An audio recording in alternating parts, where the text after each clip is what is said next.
ጽዱ ኢትዮጵያ ለትውልድ። ይህ መፈክር ብቻ አይደለም፣ ክፍለ ከተማ አስተዳደሩ መሪነቱን ወስዶ ወደ ተግባር የቀየረው ታላቅ ብሔራዊ ጥሪ እንጂ። ሰላም፣ እንዴት ሰነበታችሁ ውድ ተመልካቾቻችን? ይህ ፈርጥ የተሰኘው ፕሮግራማችን ነው።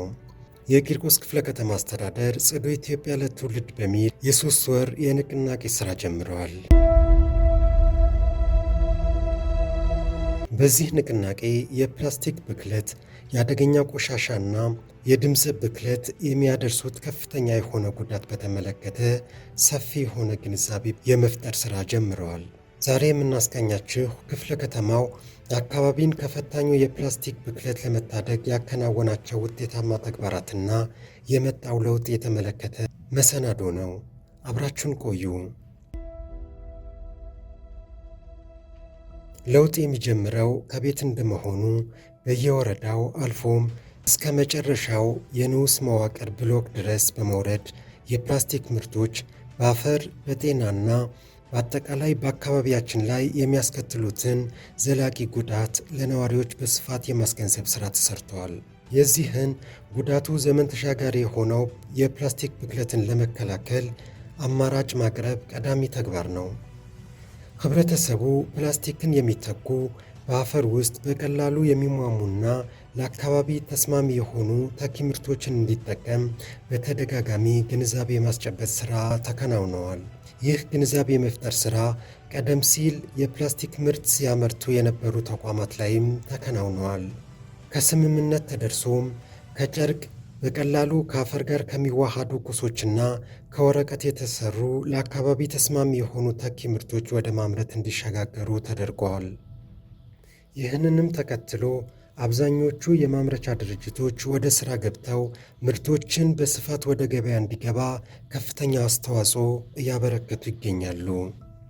ማስተማር ብቻውን በቂ አይደለምና ክፍለ ከተማው የተከለከሉና ለአካባቢ ጠንቅ የሆኑ የፕላስቲክ ምርቶችን የሚያመርቱ ተቋማት ምርታቸውን በአስቸኳይ እንዲያቆሙ አስገንዝበዋል።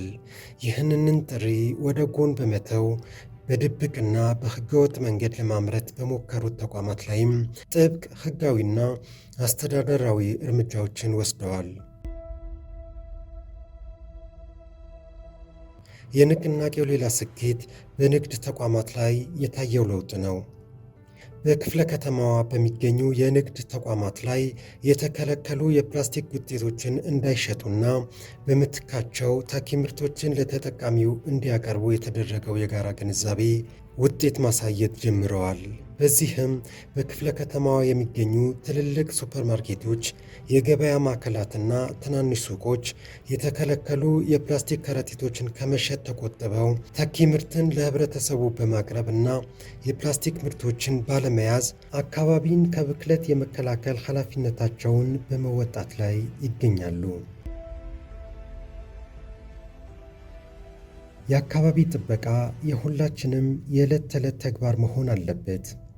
አረንጓዴ፣ ጽዱና ለኑሮ ተስማሚ የሆነችው ቂርቆስን ለቀጣዩ ትውልድ ለማስረከብ የተጀመረው ጉዞ ተጠናክሮ ይቀጥል የሚለው የዝግጅት ክፍሉ መልእክት ነው። በሌላ መሰናዶ እስከምንገናኝ ሰላም።